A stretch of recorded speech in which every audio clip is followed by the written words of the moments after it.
Hello friends, welcome back again in e notes. तो इस lecture में हम न्यूमेरिकल सॉल्व करने वाले हैं। इससे पहले हमने पार्ट 6 पढ़ा था एक्सटेंडेड सरफेस का। तो पार्ट 6 पे हम जो थ्योरी पढ़े पार्ट डिराइव किया था उसी बेस पे हम न्यूमेरिकल यहाँ पे लगाने वाले हैं। चलिए शुरू करते हैं। ओके, बहुत इजी न्यूमेरिकल बनता है, डायरेक्ट फार्मूला बेस पे आप इसे कैलकुलेट कर सकते हैं। Okay, now 0.02 metre is a thickness of a plate of carbon silicon steel heated to 525 degree Celsius.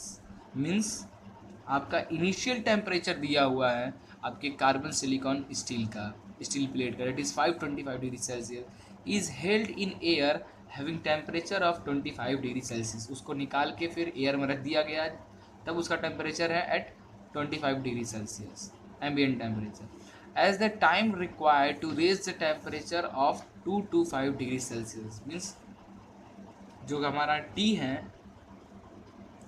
For the plate given H is equal to 36 watt पर metre square degree Celsius. Okay okay, जो temperature raise हुआ at कुछ time के बाद that is 255 degree Celsius, that is T. Okay, तो length क्या है 0.02 metre. Okay, ये तो इससे हमारा क्या निकल आएगा अपॉन। अब यहाँ ध्यान देने वाली बात है, लेंथ इज इक्वल टू कितना, लेंथ दिया है 0.02 मीटर। ठीक है, ये क्या दिया है 0.02 metre is the thickness of plate. ठीक है, not length, it is the thickness of plate की थिकनेस दी हुई है। तो हमें लेंथ निकालना है, तो कैसे निकलेगा, तो हम फॉर प्लेट के लिए, फॉर फ्लैट प्लेट के लिए लेंथ का फॉर्मूला, लेंथ क्या होता है हमारा, अभी हम जस्ट पीछे पढ़े थे, is equal to volume upon area पढ़े थे। Then for flat plate volume क्या हो जाएगा, length into breadth into thickness, and the area is 2 length into breadth हो जाएगा एरिया फ्लैट प्लेट का। Therefore length breadth cut बचा गया thickness upon 2। Therefore length is equal to thickness 0.02 upon आपका उसका अपॉन 2। देयर फॉर 0.01 मीटर आपका length आ गया, फॉर कार्बन सिलिकन का लेंथ आ गया। Now we have to calculate, also we know that the formula ln is equal to t minus ta upon ti minus ta, which is equal to minus of ha rho vc tau। तो हमें time calculate करना है, क्या करना है, time. Assume thickness of a plate negligible that thermophysical properties from data book. ठीक है, जो थिकनेस है उसे नेग्लेजिबल कंसिडर करना है, और जो थर्मोफिजिकल प्रॉपर्टीज़ जो आपका एच है, के हैं, ये सब वगैरह आपको डाटा बुक से लेना है।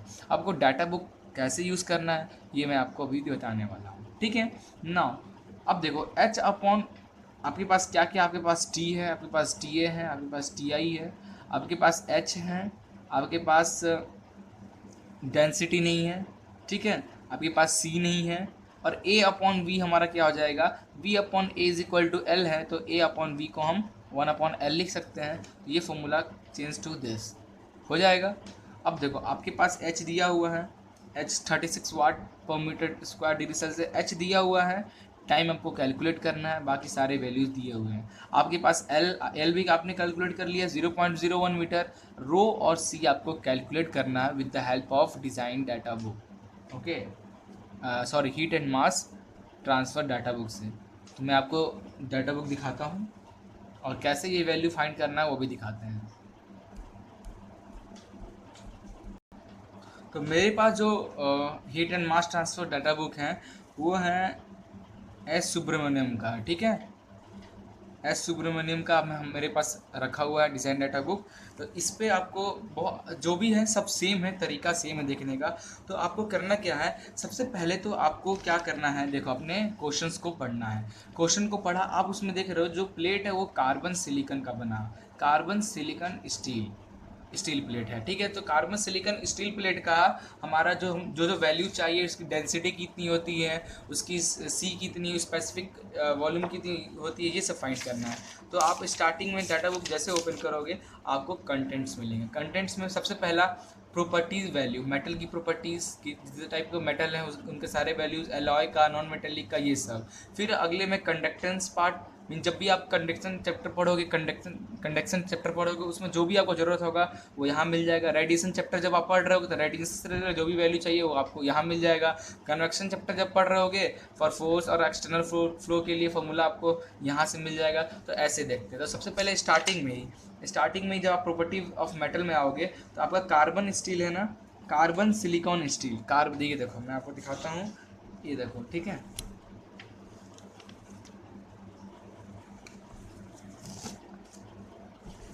ओके नाउ दिस, ये देखो कार्बन सिलिकॉन स्टील, ठीक है।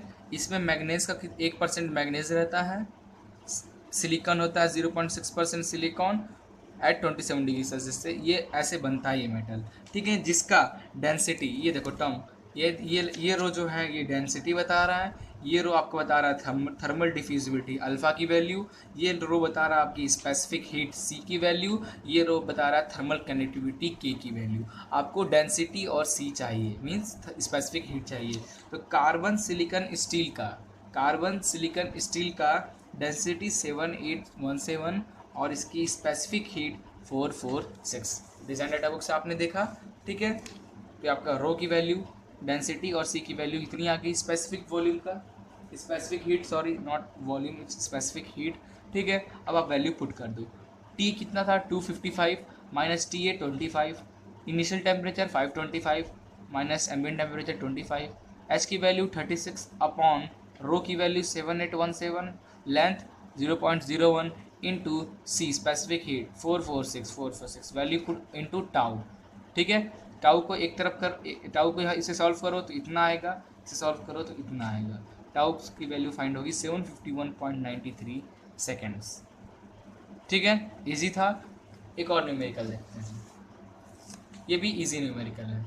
अ सॉलिड कॉपर बॉल, ठीक है, काहे का बॉल है, कॉपर का बॉल है। A solid copper ball when quenched at water bath at 30 degrees Celsius cool from 530 degrees Celsius to 430 degrees Celsius in 10 seconds.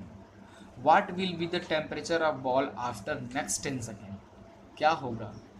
Assume lumped parameter analysis and use of data book. Lumped parameter means C, ये सब आपको design data book से लाना है। तो आपका है for copper का बॉल है, तो डिज़ाइन डाटा बुक लीजिए। स्टार्टिंग में ही आप देखोगे कॉपर ढूंढो, अगले पेज में देख लेते हैं कॉपर का है।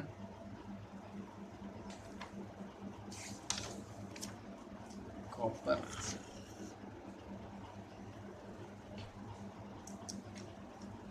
ओके ये रहा कॉपर का।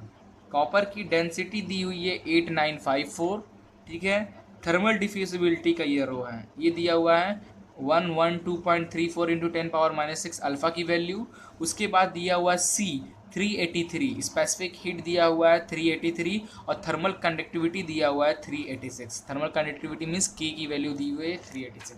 सारी वैल्यू आप नोट कर लो, और जो चाहिए रो सी के अल्फा जो भी चाहिए उसको वैल्यू नोट कर लिया। Now L N formula put करो, L N is equal to minus T minus T A upon T I minus T A. This temperature आपका दिया हुआ है cools from 530 degree Celsius to 430 degree Celsius, okay.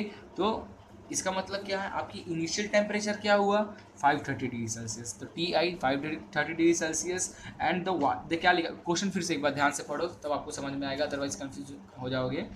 A solid copper ball when quenched at a water bath at 30 degrees Celsius means ambient temperature is 30 degrees Celsius, now cools from 530 degrees Celsius to 430 degrees Celsius. Its initial temperature is 5 degrees Celsius, 530 degrees Celsius, and change in temperature is 430 degrees Celsius at 10 degree 10 seconds. So T is equal to 430, ambient temperature 30, initial temperature 530, HA, तो H A minus of H A rho V C into tau की जगह 10 second में, that is equation number 1। After 10 second change in temperature कितना होगा वो आपको calculate करना है, ठीक है। तो change in temperature T minus ambient temperature इतना, इसका आफ्टर 10 सेकेंड देखो पहले इनिशियल इतना था, इतना से इतना हो गया, तो सेकेंड केस के लिए इनिशियल हमारा ये हो जाएगा, तो initial 430 minus 30 minus of HA upon rho VC at time 10 second extra, okay। from equation 1 from equation 2 value put करो दोनों को, इंटू 10 से 10 कैंसिल, तो ln इसे फॉल्स, इस वैल्यू को सॉल्व करोगे तो आपका जो final answer tau is equal to 350 degree Celsius, naught tau is T, ambient temperature, T is equal to naught ambient temperature, changing temperature is 350 degree Celsius. Okay, इसे solve कर लोगे easily, कोई दिक्कत तो नहीं है। दोनों को किया तो ये टर्म और ये टर्म कैंसिल हो गया, ये 10 कैंसिल हो गया, ये इक्वल टू ये, तो टाउ निकालना, टी की वैल्यू फाइंड करनी है, इजिली आप टी की वैल्यू फाइंड कर सकते हो। ओके, तो ये दो ही न्यूमेरिकल था, काफ़ी इजी है। बुक आपके पास होगा तो आप बुक से ट्राई करना, और भी न्यूमेरिकल, जितना ज़्यादा न्यूमेरिकल की प्रैक्टिस करोगे उतना आपके लिए अच्छा होगा। ठीक है, नेक्स्ट लेक्चर में हम इंस्टेंटेनियस पे बात, इंस्टेंटेनियस और टोटल हीट ट्रांसफ़र पे कुछ न्यूमेरिकल लगाएंगे, उसके फॉर्मूला देखेंगे। कुछ नहीं है, नॉर्मल फार्मूला है, उसी बेस पे न्यूमेरिकल 1-2 है। और एक लास्ट लेक्चर बचेगा हमारा थर्मोकपल रिस्पॉन्स का, और ये यूनिट खत्म हो जाएगा हमारा। ठीक है, तो thank you for watching this video, please like and share it and don't forget to subscribe it.